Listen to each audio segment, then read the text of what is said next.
So yan, magandang hapon po sa ating lahat mga kamarites. At sa lahat ng mga solid na viewers and supporters dyan ni Kuya Bad's Adventure. So, yun, may gusto lang po sana akong pasalamatan ngayong hapon mga kamarites. Yan, teka lang.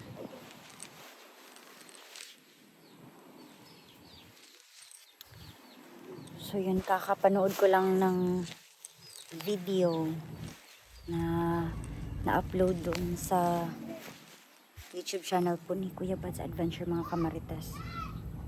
So yun, may nabasa po ako dito na comment mga kamarites na nagsasabi na yung sabi dito mga kamarites ay na kay ang tawag nito, sino to, na kay John Ray na kay John Ray Adventure yung si cellphone daw ni Kuya Bad's Adventure. Tapos tumulong na sa paghahanap itong si John Ray Adventure at saka itong si Edward Adventure. So gusto ko lang magpasalamat sa inyo dahil sa walang sawa na interest or willingness na pagtulong nyo kay Kuya Bad's Adventure sa paghahanap. At hindi lang sa inyo or hindi lang sa kanila mga kamarites, pati na din sa mga ibang vloggers na hangad ay makita na si Kuya Bad's Adventure. Kasi nga mga kamarites, isang buwan na siyang hindi nagpaparamdam sa akin dito sa bahay. So grabe talaga yung nakita ko sa video. Grabe talaga yung pagpupursige nila na mahanap itong si Kuya Bad's Adventure. Kaso nga lang, ang daming humaharang, ang daming barilan, ang daming mga masasamang elemento yung nais na humarang sa kanilang mabuting hangarin. So, eto pa yung may mga ambush. So, yung tanong ko lang mga kamarites, hanggang kailan to matatapos ang ganitong mga pangit na pangyayari sa buhay namin mga kamarites at saka sa mismo kay Kuya Bad's Adventure? Kung hindi man lang mabihag, may maaambush, may barilan, parang ang gulo-gulo na ng mundo. Parang naguguluhan na talaga ako sa mga pangyayari ngayon mga kamarites. Syempre kasi wala tayo sa area, so syempre parang tayo yung matatakot. Takot nga tayo dito na wala tayo sa aktual na pangyayari. Wala tayo dun sa area na kung saan critical yung kondisyon nila. So, sa panonood ko ngayon mga kamarites, papunta na sila sa kinaroroonan ni Noah.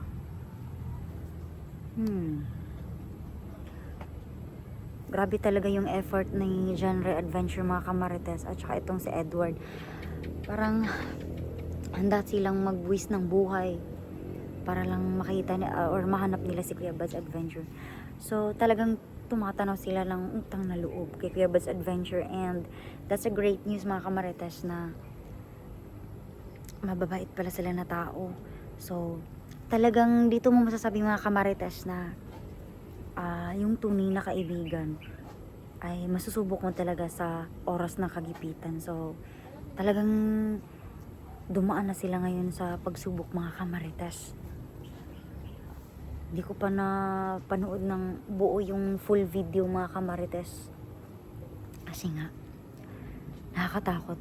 Intro pa lang mga kamarites, may barilan na. Yun.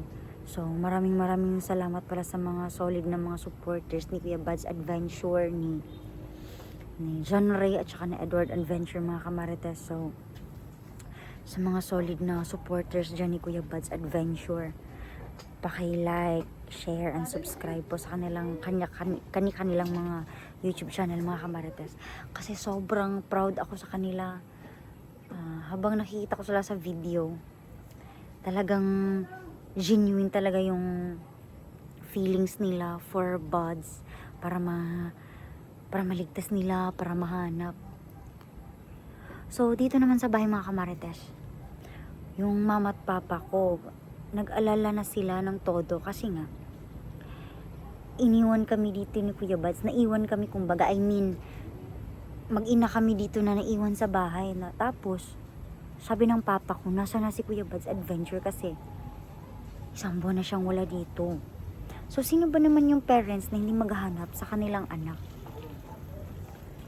So, may mga comments din ako nababasa dito mga kamarites na tatagan ko lang daw yung loob ko, which is really helpful naman talaga.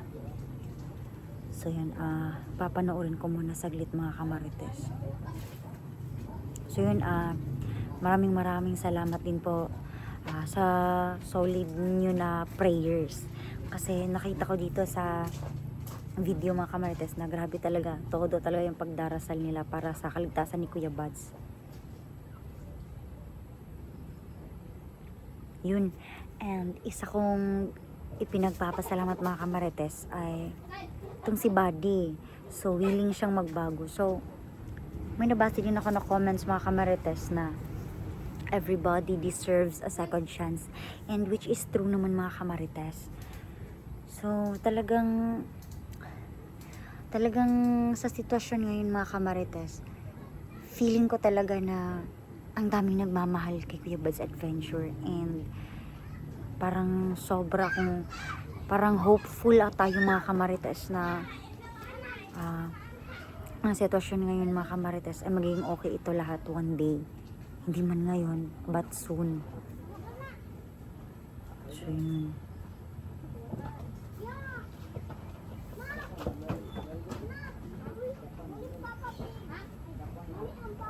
Yun, sobrang may mga hunters or vloggers talaga na sobrang tapang. Basta hindi mo ma-explain sa kaloob-looban mo na hindi naman sila magkano-ano.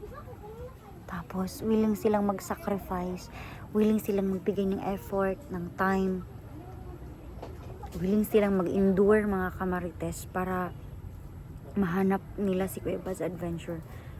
Kasi nga, biruin mo, hindi sila magkadugo, hindi sila magkano-ano, pero 'di ba, tingnan niyo yung sitwasyon mga kamarites. Andun sila sa critical na area, which is hindi mo alam mga kamarites kung may mga ahas ba doon, may mga NPA, marami pa bang mga bandido, may mga masasamang tawag nito, mga wild animals mga kamarites. So imagine, kahit araw, anong tawag nito, tanghali, araw, tanghali, gabi, hindi sila tumitigil sa paghahanap kay Kuya Buds Adventure. Yun.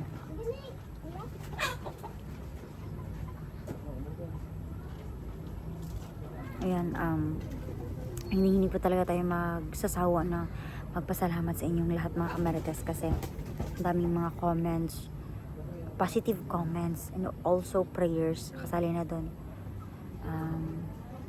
Walang magagawa si Kuya Buds Adventure kung wala yung mga prayers niyo mga kamarites. Grabe, nakakatakot yung video nila.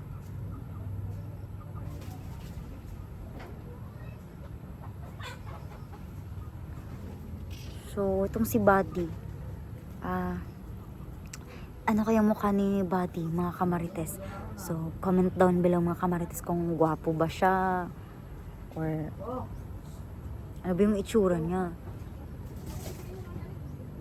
Wala tayong ideya kung ano yung mukha niya, kung mala impyerno ba yung mukha ng Buddy na yan, or nararapat ba siyang bigyan ng pangalawang pagkakataon. Yun yung sinasabi ko sa previous vlog ko mga kamarites.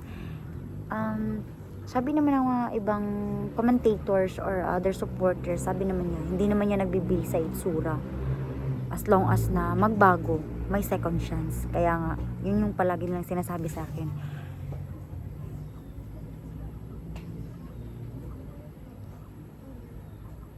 Ayun. So once again, Genre Adventure, Edward Adventure, video nyo lang muna yung napanood ko. Pero may nagsasabi naman dito na ang daming vloggers na naghahanap kay Kuya Bad's Adventure. Special mention ko na lang muna si Genre Adventure at saka tong si Edward Adventure. Thank you so much po sa paghahanap nyo kay Kuya Bad's. Ayun.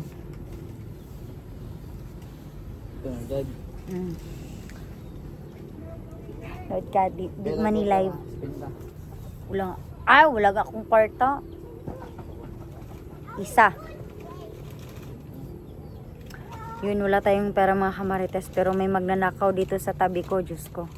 So yun, balik muna tayo mamaya mga kamarites.